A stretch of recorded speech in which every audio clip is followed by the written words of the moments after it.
달빛이 스며드는 조선의 어느 작업실. 나무 조각상들이 벽을 가득 채우고 있습니다. 그런데 새벽 3시 아무도 건드리지 않은 조각상의 손가락이 천천히 움직이기 시작합니다. 나무로 깎은 여인이 살아 움직인다면 그건 하늘이 내린 솜씨일까요? 아니면 인간이 스스로 파놓은 저주일까요? 오늘 들려드릴 이야기는 조선 최고의 천재 조각공이 끌 하나로 욕망을 깎다가 그 욕망에 집어삼켜질 뻔한 홍각 이야기입니다. 재미있게 보셨으면 구독과 좋아요 부탁드립니다. 조선의 어느 넉넉한 양반집, 집안의 셋째 아들 박준서. 첫째 형은 과거의 급제의 조정에 나아갔고 둘째 형은 밤낮 없이 공부에 매달렸습니다. 그런데 준서는 달랐습니다. 하루 종일 방에 틀어박혀 나무를 깎았습니다. 끌 끝에서 새가 나오면 금방이라도 날아오를 것 같고 사람을 깎으면 금방이라도 말을 걸어올 것 같았습니다. 하지만 아버지 눈에 그것은 그저 한심한 짓거리일 뿐이었지요. 나무 깎는 것이 밥을 먹여주더냐? 네 형들을 보거라. 이미 성년이 넘었건만 너는 어찌하여 저 쓸데없는 나무질만 하고 있느냐? 꼴도 보기 싫으니 당장 내 집에서 나가거라. 그렇게 집에서 쫓겨난 준서는 거리를 떠돌았습니다. 하지만 그의 끌끝은 멈추지 않았습니다. 길가에 앉아 사람들의 얼굴을 나무에 새기고 장터에서 풍경을 깎고 기방 앞에서 꽃을 조각했습니다. 그 실력이 소문을 타고 결국 궁중의 목공과 조각을 담당하는 소목장에 들어가게 됩니다.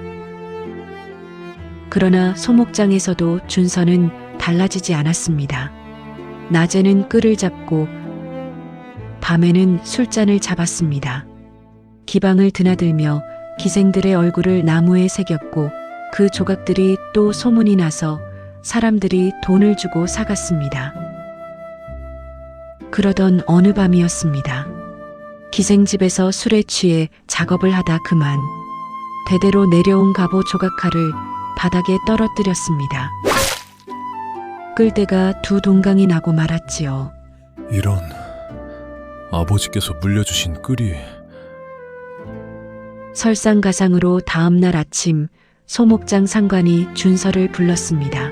박준서, 전하께서 친히 어좌 장식 조각을 완성하라 명하셨다. 열흘 안에 완성하지 못하면 소목장에서 쫓겨날 것이야. 열흘이라니 너무 급하지 않사옵니까? 전하의 어좌에 올릴 조각이라면 적어도 한 달은... 네가 매일 밤 술과 여색에 빠져 지내지 않았다면 충분한 시간이었을 터. 이제 와서 변명하지 말거라. 벼랑 끝에 선 준서. 그때 기생 매양이 조심스레 다가왔습니다. 나리, 사실 제가 예전에 들은 이야기가 있사옵니다. 깊은 산 속에 조각에 생명을 불어넣는 끌을 만드는 도사가 있다 하더이다. 그 끌로 깎은 조각은 진정 살아 움직인다 하옵니다. 허나 그 대가가 너무 크다 하여 아무도 감히 찾아가지 않는다 하더이다. 준서의 눈에 이상한 빛이 스쳤습니다. 다음 날 새벽 준서는 홀로 산길에 올랐습니다. 짙은 안개가 앞을 가로막았습니다. 발밑에 돌이 굴러떨어지며 깊은 계곡 아래로 사라지는 소리가 불길하게 울려 퍼졌습니다. 반나절을 헤맸습니다. 길은 점점 좁아지고 안개는 점점 짙어졌습니다. 그런데 그때 안개 속에서 희미한 불빛 하나가 보였습니다. 불빛을 따라 조심스레 발걸음을 옮기자 이끼 낀 바위 사이에 자리한 작은 암자가 모습을 드러냈습니다. 누구 계시오? 조각에 생명을 불어넣는 끌을 찾아왔소이다. 암자 안으로 들어선 순간 준서는 멈춰섰습니다. 암자 안을 가득 채운 나무 조각상들. 그런데 그 조각상들이 이상했습니다. 모든 조각상의 눈동자가 텅 비어 있었습니다. 그 빈 눈동자들이 일제히 준서를 바라보는 것 같았습니다. 수십 개의 텅 빈 눈동자. 그것들이 전부 준서를 향해 있었습니다. 또 한 명의 어리석은 장인이 찾아왔구나. 백발의 노인이 구석에 앉아 있었습니다. 나이를 짐작할 수 없었지만 그 눈빛만큼은 수백 년의 세월을 담은 듯 깊고 맑았습니다. 그렇다면 내 얼굴을 한번 깎아보거라. 준서는 끈을 들었습니다. 도사의 눈을 새기려 할 때마다 묘한 기운이 느껴졌습니다. 마치 그 눈동자 속에 수많은 영혼이 담겨 있는 것 같았습니다. 그럼에도 준서의 손은 흔들리지 않았습니다. 조각이 완성되자 도사의 표정이 미세하게 변했습니다. 확실히 다른 면모를 가지고 있군. 도사는 작은 상자를 꺼내 열었습니다. 그 안에는 붉은 기운이 감도는 검은 끌 하나가 놓여 있었습니다. 처녀의 피와 특별한 나무로 만든 끌이다. 이것으로 깎은 조각은 장인의 정기를 먹고 생명을 얻는다. 허나 명심하거라. 욕망을 새기되 욕망의 노예가 되지 말아야 한다. 어떻게 하면 욕망의 노예가 되지 않을 수 있사옵니까? 그것은 스스로 깨달아야 할 문제지. 지금까지 이 시험을 통과한 자는 단 한 명도 없었다. 그때서야 준서는 깨달았습니다. 암자 안을 가득 채운 텅 빈 눈동자의 조각상들. 그것들은 그저 조각이 아니었습니다. 이 끌을 받아갔다가 욕망에 굴복한 장인들의 영혼이었습니다. 준서의 손이 떨렸습니다. 그러나 그는 끌을 받아들었습니다. 작업실로 돌아온 준서. 심호흡을 크게 하고 도사에게 받은 끌을 조심스레 들어 올렸습니다. 어자 장식은 잠시 미루었습니다. 먼저 이 끌의 힘을 시험해보자. 내 마음속 가장 이상적인 여인을 깎아보자. 아름다우면서도 지적인 매력을 갖춘 여인으로. 끌 끝에서 붉은 기운이 피어올랐습니다. 나무 위를 달리자 나뭇결이 마치 살아 움직이는 듯 스스로 형태를 만들어 갔습니다. 긴 검은 머리카락, 요염한 눈매, 붉은 입술, 여인이 완성되었습니다. 정말 살아있는 듯 생생하구나. 채월이라 하리라. 그날 밤 준서가 작업실 한켠에 쓰러져 잠이 들었을 때였습니다. 조각상의 눈꺼풀이 천천히 열렸습니다. 손가락이 하나씩 펴졌습니다. 그리고 채월이 받침대에서 내려왔습니다. 저를 이토록 아름답게 깎아주신 님이시군요. 준서는 눈을 번쩍 떴습니다. 자신의 앞에 방금 전 자신이 깎은 바로 그 여인이 서 있었습니다. 이것이 꿈인가? 아니면 술에 취한 한인가? 꿈도 환도 아니옵니다. 님의 끌이 저에게 생명을 불어넣었습니다. 님은 저를 창조하셨으니 이제 저는 님의 것이옵니다. 님의 모든 것을 제가 채워드리겠나이다. 채월이 준서의 얼굴을 부드럽게 어루만졌습니다. 나무도 살도 아닌 이상한 감촉이었습니다. 그 순간이었습니다. 준서의 몸에서 눈에 보이지 않는 무언가가 채월에게로 흘러들기 시작했습니다. 옅은 푸른빛 기운이 준서의 몸에서 빠져나와 채월에게 스며드는 것을 준서는 알지 못했습니다. 자신의 손가락 끝이 아주 조금씩 굳어가고 있다는 것을. 며칠이 지났습니다. 준서의 손이 조금씩 떨리기 시작했습니다. 손가락 마디마디가 뻣뻣하게 굳어가는 느낌. 하지만 채월이 주는 것들이 너무나 강렬해서 멈출 수가 없었습니다. 그러던 어느 밤 채월이 준서의 어깨에 손을 얹으며 속삭였습니다. 님의 마음속엔 아직 다른 욕망이 남아있사옵니다. 저 하나만으로는 부족하시지요. 다른 여인을 깎아보시지요. 다른 여인이라니. 님의 마음 깊은 곳에는 순수함에 대한 그리움이 있사옵니다. 제가 느낍니다. 준서는 결국 끈을 들었습니다. 이번엔 순백의 한복을 입은 청순한 여인, 수줍은 미소, 맑은 눈망울. 옥설이라 하리라. 눈처럼 맑고 순수한 아이로구나. 조각이 완성되자마자 옥설이 받침대에서 내려왔습니다. 18살 정도로 보이는 여인이 수줍은 미소를 지으며 준서 앞에 무릎을 꿇었습니다. 모든 근심을 잊게 해드리겠나이다. 어머니 품처럼 따뜻하게 안아드리겠나이다. 옥설과의 시간은 채월과 또 달랐습니다. 처음 사랑을 경험하는 듯한 순수한 떨림.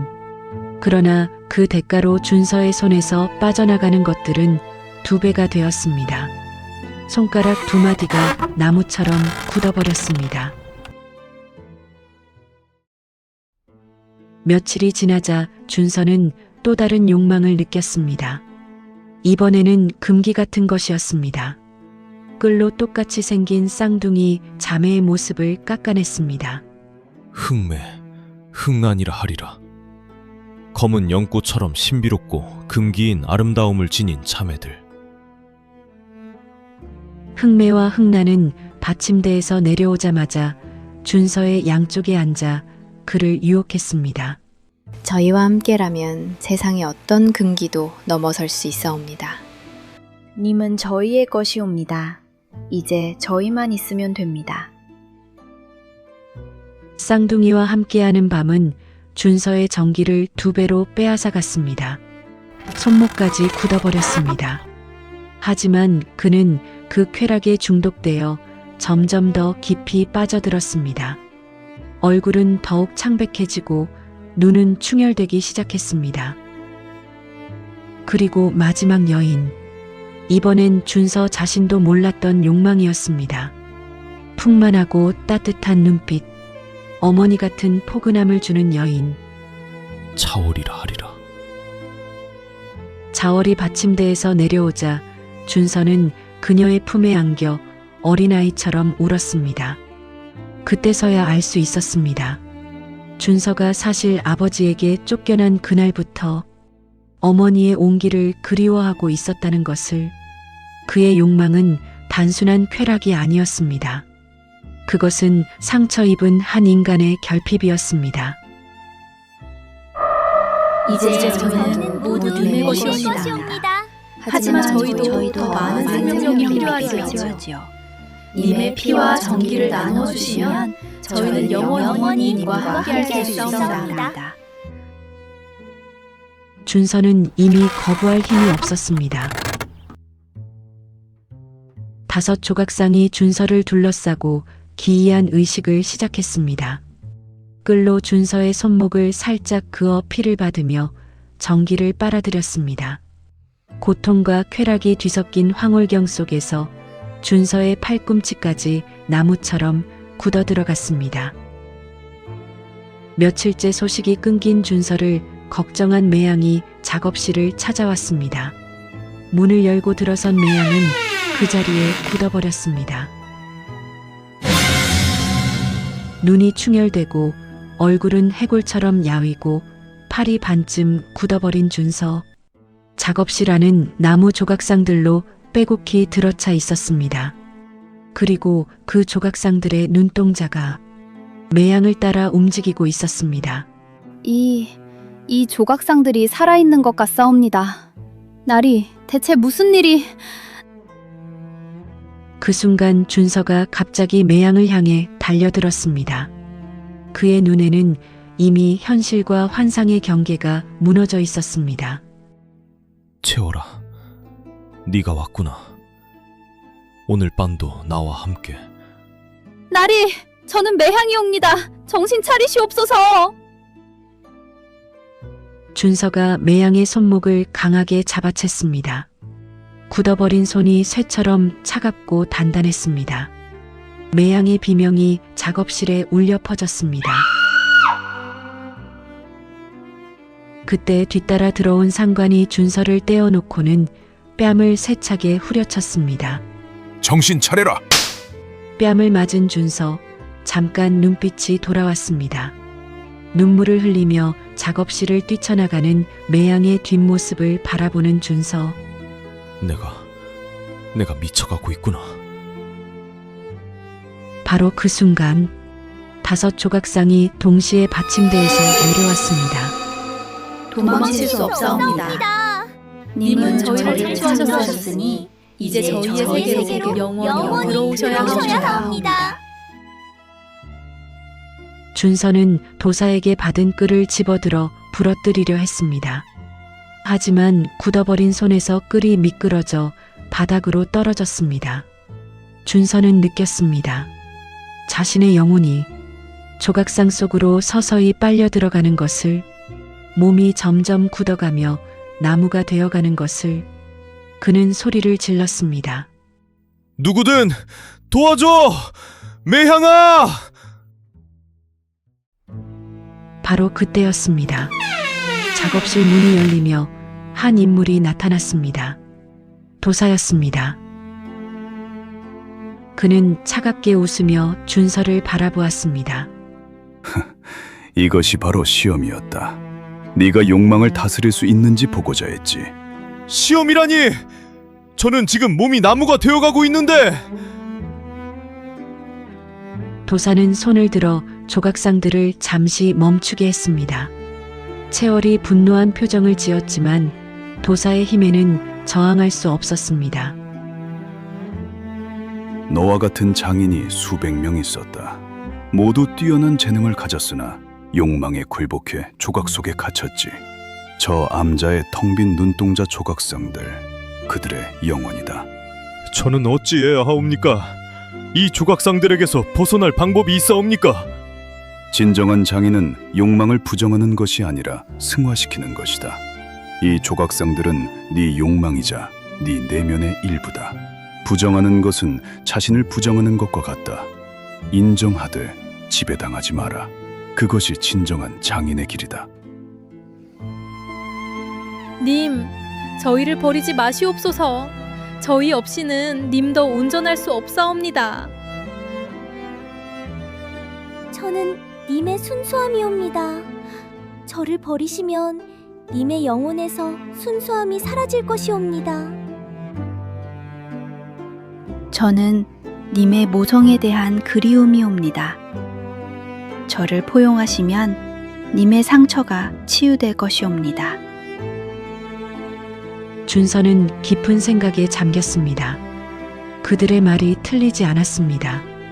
채월은 그가 꿈꾸던 완벽한 여인에 대한 갈망이었고, 옥설은 잃어버린 순수함에 대한 그리움이었으며, 쌍둥이는 세상이 그 많은 것들에 대한 반항심이었고, 자월은 어린 시절부터 품어온 모성에 대한 결핍이었습니다. 그들은 정말로 준서의 일부였습니다. 바로 그때 작업실 문이 다시 열렸습니다. 매양이었습니다. 아까 그렇게 폭행을 당하고도 돌아온 것이었습니다. 나리, 아까 나리께서 평소 나리가 아니셨음을 알고 있사옵니다.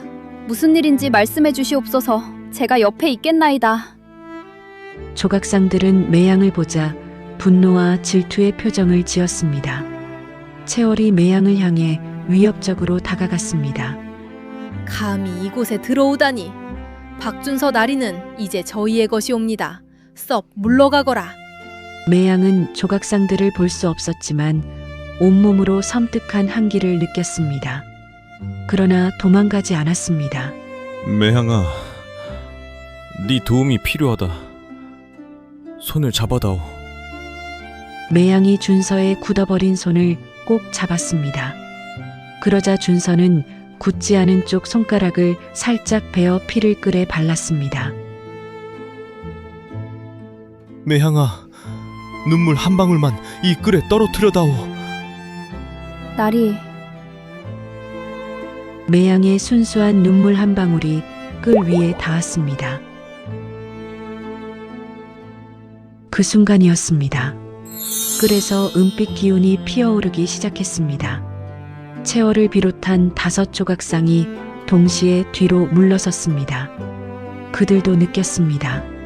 이 빛이 자신들이 거스를 수 없는 무언가라는 것을.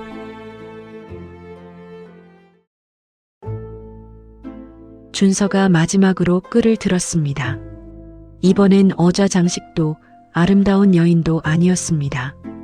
그가 깎을 것은 바로 자기 자신이었습니다. 채월이 달려들어 손을 잡아채려 했습니다.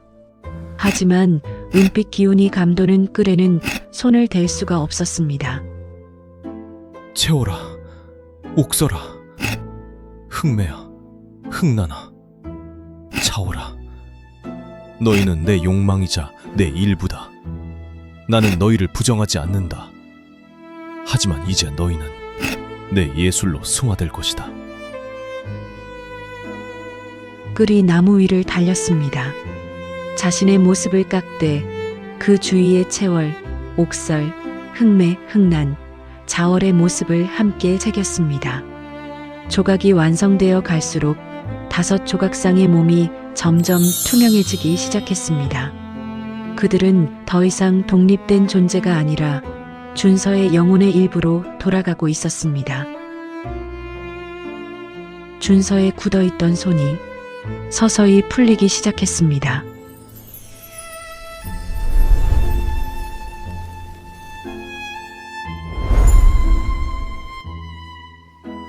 저희는 사라지는 것이옵니까? 아니다. 너희는 내 안에서 영원히 살아갈 것이다. 내 예술의 일부로서.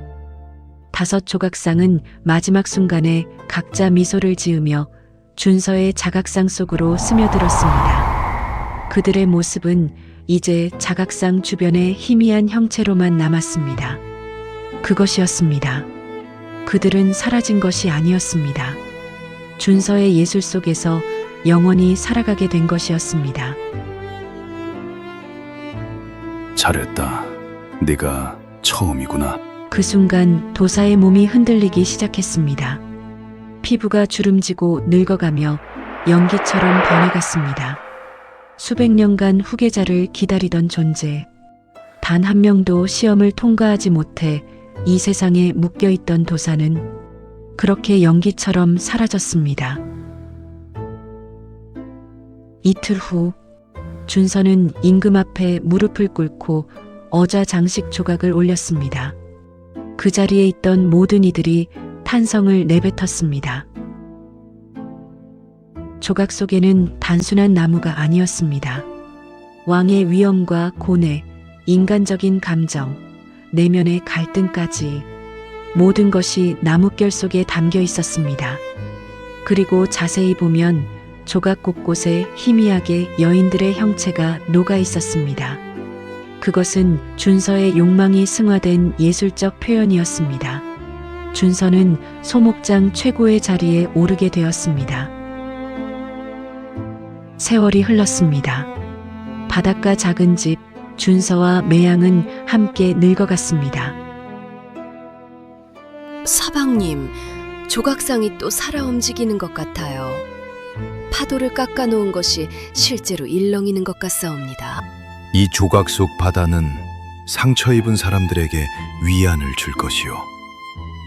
그들의 아픔을 바다가 깨끗이 씻어줄 것이라오. 박준서의 조각들은 전설이 되었습니다. 그의 조각을 보는 이들은 이상하게도 가슴이 떨렸습니다. 어떤 이는 꺼진 희망이 되살아나고 어떤 이는 잃어버린 꿈을 다시 꾸었습니다. 어떤 이는 내면의 아름다움을 보게 되었습니다. 달 밝은 밤이면 가끔 준서의 자각상 속 여인들이 희미하게 미소를 짓는다고 합니다. 그리고 끌이 저절로 움직이는 소리가 들린다고 합니다. 혼은 영원합니다. 욕망을 부정하지 말고 승화시키십시오. 지금까지 홍각 이야기였습니다. 욕망은 누구에게나 있습니다. 그것을 부끄러워하거나 숨기려 할 때 오히려 우리를 지배하게 되지요. 하지만 박준서처럼 그 욕망을 인정하고 자신만의 방식으로 승화시킬 수 있다면 그것이야말로 진정한 삶의 예술이 아닐까요? 오늘 이야기 재미있게 보셨나요? 재미있으셨다면 구독과 좋아요, 알림 설정 꼭 눌러주세요. 여러분의 구독 하나하나가 저에게 정말 큰 힘이 됩니다. 다음 영상에도 소름 돋는 이야기로 찾아올게요. 그럼 다음 영상에서 만나요.